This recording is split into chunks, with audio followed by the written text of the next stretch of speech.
جی السلام علیکم، اٹس میز فیش سنما سچ. آئی ہوپ کہ آپ تمام لوگ خیریت سے ہوں گے. بہت ساری خواتین ہم سے سوال کرتی ہیں الٹرا ساؤنڈ کے متعلق کہ الٹرا ساؤنڈ کون سا کروائیں. دیکھیں، الٹرا ساؤنڈ کچھ ٹائپس کا ہوتا ہے، ٹھیک ہے. موسٹ آف دا ٹائم جو الٹرا ساؤنڈ ڈاکٹرز کر کے دیتے ہیں وہ اتنا پائیدار نہیں ہوتا. جو بیسٹ الٹرا ساؤنڈ ہم ریکمینڈ کرتے ہیں وہ ہے کمپیوٹرائز. پھر کچھ لوگ کہتے ہیں کہ کمپیوٹرائز بھی تو وہ ہوتا ہے جو ہاتھ سے لکھتے ہیں، لیکن ان کی رپورٹس ایکوریٹ ہوتی ہے. ان کی رپورٹس کو دیکھ کے یہ معلوم ہوتا ہے کہ انہوں نے جو رپورٹ کی ہے وہ صحیح ہے. بعض اوقات ایسا ہوتا ہے، اکثر ایسا ہوتا ہے کہ جب ہم رپورٹس کروانے بھیجتے ہیں جو بائی ہینڈ والی ہوتی ہے وہ موسٹلی غلط نکلتی ہے. بائی ہینڈ والی جو ہے بہت حد تک ہوتا ہے کہ صحیح ہو، لیکن زیادہ تر ان کی غلطی نکلتی ہے. بائی ہینڈ میں چانسز ہوتے ہیں کہ لکھنے میں بھی غلطی ہو سکتی ہے، اور ویسے بھی کمپیوٹرائز میں یہ ہوتا ہے کہ پوچھ کے ہر چیز ایکوریٹ لکھی جاتی ہے اور اس سے ریزلٹس بھی اچھے ہوتے ہیں.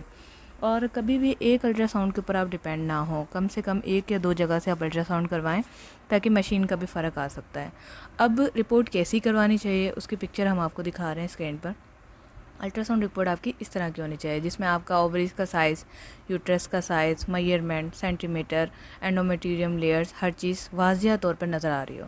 اس سے کیا ہوتا ہے کہ آپ کی ایگ میچورٹی یا پھر فولیکلس دیکھ کے بتا سکتے ہیں کہ آپ کے ایشوز کیا ہیں. اگر یوٹرس میں سویلنگ ہوگی جسے بلکی یوٹرس کہتے ہیں وہ بھی آپ کا شو ہو جائے گا. تو ultra sound is the most important آپ کے پیریڈس ایشوز کو ڈائگنوز کرنے کے لیے بہت ضروری ہے.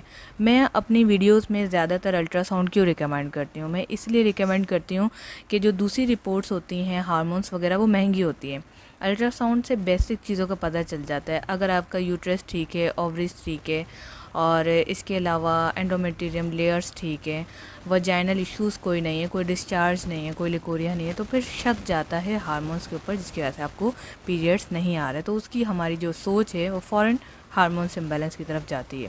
تو سستے میں کام ہو جائے زیادہ بہتر ہے. ہم لوگ چاہتے ہیں کہ آپ لوگوں کا زیادہ پیسہ بھی رپورٹس پہ نہ لگے اور ایشو ڈائگنوز ہو جائے. اکثر ہم نے دیکھا ہے کہ ڈاکٹرز پین لے کے بیٹھی ہوتی ہیں اور ایک کے بعد ایک رپورٹس لکھے جا رہی ہیں اور نمبر وائز. ایک لڑکی نے مجھے واٹس ایپ پہ جب اپنے میڈیسن کی پکچر بھیجی تو آئی ایم ریئلی شاکڈ کہ باقاعدہ طور پہ نمبرز لکھے تھے 1 2 3 4 5 اور 10 تک، اور 10 میڈیسن اتنی زیادہ کاسٹلی، پلس یہ ہے کہ میدا کتنا اس سے ڈسٹرب ہوگا.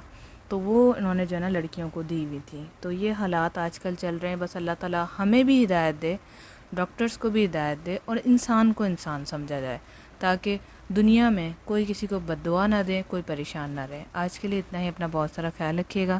Thanks for watching. اللہ حافظ.